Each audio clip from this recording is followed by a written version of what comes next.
हर साल बाढ़ आती है और किसानों को समस्या इसका झेलना पड़ता है। आपको बता दें, यहाँ पर धान की फसल आप देख सकते हैं किस तरह से तैयार हो चुकी थी, लेकिन बाढ़ ने सब निगल लिया। यहाँ पर किसान भी हैं, हम उनसे जानकारी करेंगे कि इस क्षेत्र में हर साल बाढ़ आती है और किसानों के सामने किस तरह से समस्या आती है और धान का जो नुकसान हुई फसल, उससे कितना नुकसान हुआ किसानों का। ये बताइए, आपका नाम क्या है? हमारा मुन्ना लाल राजभर है। हम ये बहराइच के बॉर्डर पर एक गौलोकोड़र गांव सभा है।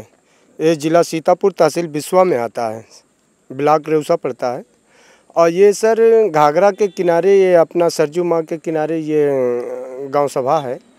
पूरा गांव सभा जो है नदी के ही पेट में है और अक्सर करके इसमें 10,000 से अधिक आबादी भी है। और यहाँ खेती लोग छोड़ के नहीं जा पाते हैं, पलायन नहीं कर पाते हैं दूसरी जगह। और ये नदी जब काफ़ी दिनों के बाद ऐसा भयंकर बाढ़ आई है, हालांकि आती रहती है लेकिन थोड़ा कम आदमी का नुकसान होता है। फसल जो है एकदम से अकेला, तो धान की फसल एकदम से पूरी बर्बाद हो गई आदमी की यहाँ। और दूसरी बात, थोड़ा ये चहलारी घाट पे ये त्यागी महाराज का एक मंदिर है। यहाँ लोग इस क्षेत्र में गैया ले आकर दूर से लेकर आते हैं, रात में उतार देते हैं। यहाँ गैया का आतंक भी बहुत ज़्यादा है। किसान उससे आप देखा जाए इस प्रांगण में पूरे खेतों में कितनी झुग्गी झोपड़ी बची हुई है। सब लोग 2-2, 3-3 आदमी एक झुग्गी झोपड़ी में रहते हैं, अपना उसकी बचाते हैं। फिर भी बचाते हुए अकेला ऐसा हुआ कि ये विनाश के करीब पहुंच गया। एकदम से धान निकल रहा था अभी और उसमें बाली निकल रही थी, वो डूब गया नदी में। नदी से जब डूब गया तो वो पानी गाल में ही सड़ गया। और किसानों को बहुत ज़्यादा से ज़्यादा, हमारा तो 1 ही हेक्टेयर है ज़मीन, लेकिन और अन्य लोगों का 2-2, 3-3, 4-4 हेक्टेयर है। फिर भी वो बेचारे किसान सबके सब मर गए एकदम से। उनको अब कहीं जीने का कोई सहारा नहीं है।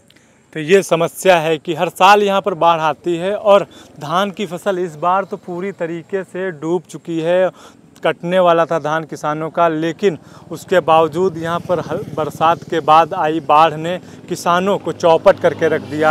ये बताइए, ये गौलोकोड़र है, सबसे बड़ी ग्राम पंचायत है। किसानों का जो नुकसान हुआ तो मुआवजा मिलता है क्या? नहीं, मुआवजा तो मिलता है। जब भयंकर बाढ़ आती थी तो ये इसी गवर्नमेंट में मिली है। बाकी पहले जो गवर्नमेंटें थी उसमें नहीं मिलता था मुआवजा।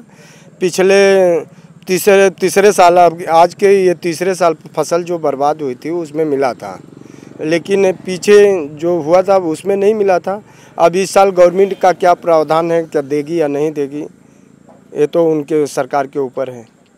तो ये इन किसान का कहना है। यहाँ पर बाढ़ आती है जिससे फसलें ख़राब हो जाती हैं। हमारे साथ किसान नेता भी हैं, हम उनसे भी बात करेंगे क्योंकि वो किसानों की आवाज़ उठाया करते हैं। और हमारे साथ इस समय मौजूद हैं आरपी सिंह चौहान, जो किसान नेता हैं, इस समय हमारे साथ हैं। ये बताइए, जो बाढ़ से किसानों को दिक्कतें हुई, नुकसान हुआ, क्या कहेंगे उस पर? देखिए, आज़ादी का अमृत महोत्सव अभी हम लोग मना रहे थे और ये दुखद है, किसी सरकार की बात नहीं है कि आज़ादी के 75 वर्षों के बाद भी लगातार लोग, जो किसान हैं, वो बर्बादी का शिकार होते हैं। उनकी जो फसल है वो बर्बाद होती है और मुआवजा भी नाम मात्र का मिलता है। प्रधानमंत्री जी की जो प्रधानमंत्री फसल बीमा योजना है, उसमें जितना प्रीमियम बीमा कंपनियों को दिया जाता है उसके सापेक्ष कभी भुगतान नहीं कराया जाता है।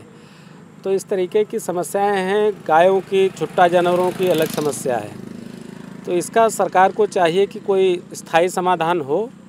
और हमारी उत्तर प्रदेश सरकार से मांग है कि जो फसलों का नुकसान हुआ है उसका सर्वे करा करके, और जिला प्रशासन के पास तो एक बहुत अच्छा सैटेलाइट है जो पराली का धुआं पकड़ लेता है।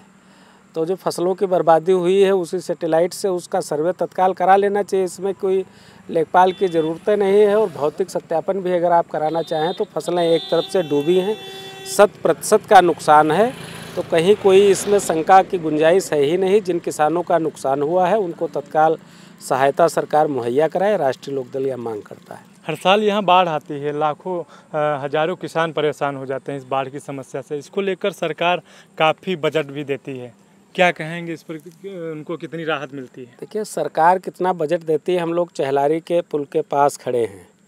अब जब उत्तर प्रदेश में और देश में गाँव गरीब किसान की सरकार थी तो चहलारी जैसा पुल माननीय मुख्तार अनीस जी हमारे जो दिवंगत मेंबर ऑफ पार्लियामेंट रहे, तो मुख्तार अनीस ने एक आंदोलन करके चहलारी जैसा भारत का दूसरा सबसे बड़ा पुल बनवाने का काम किया। आज उत्तर प्रदेश में और देश में डबल इंजन की सरकार है। 1 साल हो गया है, लालपुर बाज़ार के पास एक पुलिया टूटी है, अब तक नहीं बन पाई है। तो सरकार के दावे, हकीकत, बाढ़ और जो जन समस्याओं को लेकर के सरकार के दावे हैं और ज़मीनी सच्चाई है, उसमें धरती पर कुछ है नहीं, हवाई दावे हैं।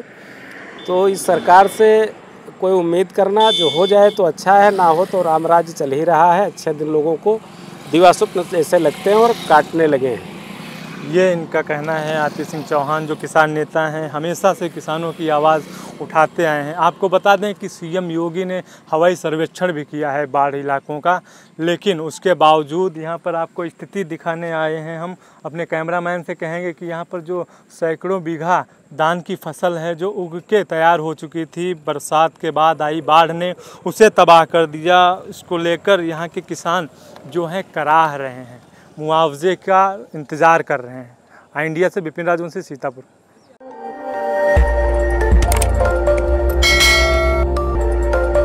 खबर आपकी, नजर हमारी। देखते रहिए आई इंडिया।